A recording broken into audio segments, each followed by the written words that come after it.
आकाशवाणी गोरखपुर से क्षेत्रीय समाचार।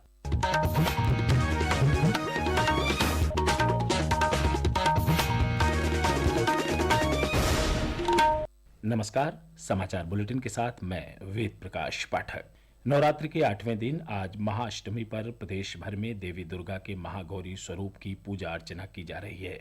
इस अवसर पर राष्ट्रपति द्रौपदी मुर्मू, प्रधानमंत्री नरेंद्र मोदी, केंद्रीय गृह मंत्री अमित शाह और प्रदेश के मुख्यमंत्री योगी आदित्यनाथ ने शुभकामनाएं दी हैं।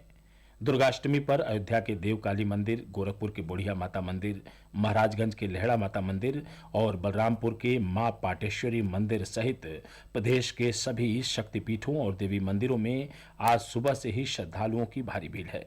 साथ ही बड़ी संख्या में श्रद्धालु दुर्गा पांडालों में मां दुर्गा के दर्शन और पूजा अर्चना के लिए पहुंच रहे हैं। श्रद्धालुओं की भारी भीड़ को देखते हुए मंदिरों के साथ साथ सड़कों और प्रमुख चौराहों पर सुरक्षा के कड़े इंतजाम किए गए हैं। दुर्गा पूजा और दशहरा संबंधी पारंपरिक अनुष्ठान के लिए गोरक्ष पीठाधीश्वर तथा प्रदेश के मुख्यमंत्री योगी आदित्यनाथ कल से ही गोरखपुर प्रवास पर हैं। हमारे गोरखपुर प्रतिनिधि ने बताया कि मुख्यमंत्री नवरात्रि की महानवमी तिथि पर कल देवी दुर्गा के नौवें रूप मां सिद्धिदात्री की पूजा अर्चना करेंगे। कल ही वह गोरखनाथ मंदिर में कन्या पूजन भी करेंगे। मिशन शक्ति 5.0 अभियान के तहत प्रदेश के अलग अलग जिलों में विविध गतिविधियों के आयोजन किए जा रहे हैं।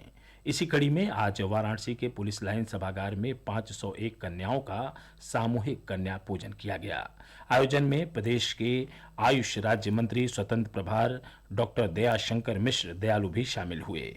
हमारे कुशीनगर प्रतिनिधि ने बताया कि अभियान के तहत वहां के विकास भवन सभागार में 51 कन्याओं का कन्या पूजन हुआ और उन्हें उपहार भी दिए गए। प्रधानमंत्री नरेंद्र मोदी के नेतृत्व में सरकार सेवा और सुशासन के मंत्र के आधार पर परिवर्तन तथा प्रगति के लिए अथक प्रयास कर रही है। विशेष श्रृंखला सेवा पर्व में प्रस्तुत है शिक्षा क्षेत्र से जुड़ी एक रिपोर्ट। निपुण भारत मिशन, पीएम श्री योजना, राष्ट्रीय पाठ्यचर्या रूपरेखा और राष्ट्रीय ऋण रूपरेखा जैसी पहल शिक्षा के लचीलेपन, बहुविषयकता और अंतर्राष्ट्रीयकरण को बढ़ावा देती है। सरकार ने जुलाई 2020 में स्कूली शिक्षा और तकनीकी शिक्षा सहित उच्च शिक्षा में विभिन्न सुधार लाने के उद्देश्य से राष्ट्रीय शिक्षा नीति प्रस्तुत की। इस वर्ष 29 अप्रैल को नई दिल्ली में युगम सम्मेलन में प्रधानमंत्री नरेंद्र मोदी ने इस बात पर प्रकाश डाला कि सरकार ने 21वीं सदी की जरूरतों को पूरा करने के लिए देश की शिक्षा प्रणाली का आधुनिकीकरण कर रही है। देश में नई नेशनल एजुकेशन पॉलिसी लाई गई है।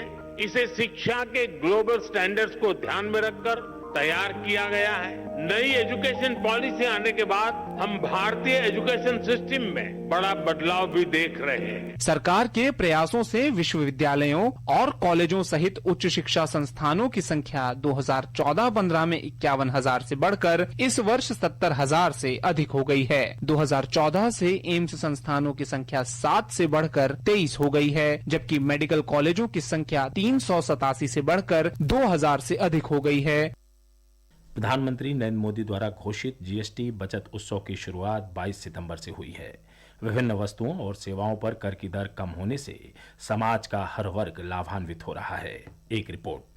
नए कर ढांचे के अंतर्गत सरकार ने मार्बल और ग्रेनाइट पर कर की दरों को 12% से घटाकर 5% कर दिया है। जीएसटी में इस कटौती से निर्माण में इस्तेमाल होने वाले सामानों की लागत में कमी आई है। इसी प्रकार सीमेंट पर भी जीएसटी को 28% से घटाकर 18% कर दिया गया है। वहीं सरकार ने ईंटों के निर्माण के लिए जॉब वर्क पर कर को घटाकर 5% कर दिया है, जो पहले 12% हुआ करता था। इस निर्णय से ग्रामीण क्षेत्रों में आवास निर्माण की लागत कम होगी। जीएसटी 2.0 के तहत इस युक्तिकरण से उपभोक्ताओं और निर्माताओं को राहत मिलने के साथ ही आवास उद्योग को भी बढ़ावा मिला है। रोहन के साथ सौम्य शरण, आकाशवाणी समाचार, दिल्ली।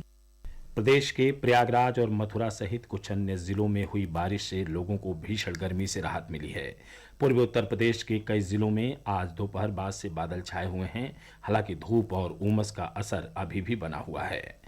मौसम विभाग ने पश्चिमी उत्तर प्रदेश में आगामी 2 दिनों के दौरान कहीं कहीं, जबकि पूर्वी उत्तर प्रदेश में कुछ स्थानों पर गरज चमक के साथ बौछारें पड़ने और बारिश की संभावना जताई है। विभाग के मुताबिक प्रदेश के पूर्वी और पश्चिमी हिस्सों में कल कहीं कहीं बिजली गिरने और तेज झोंकेदार हवाएं चलने की भी आशंका है। समाचार समाप्त हुए। नमस्कार।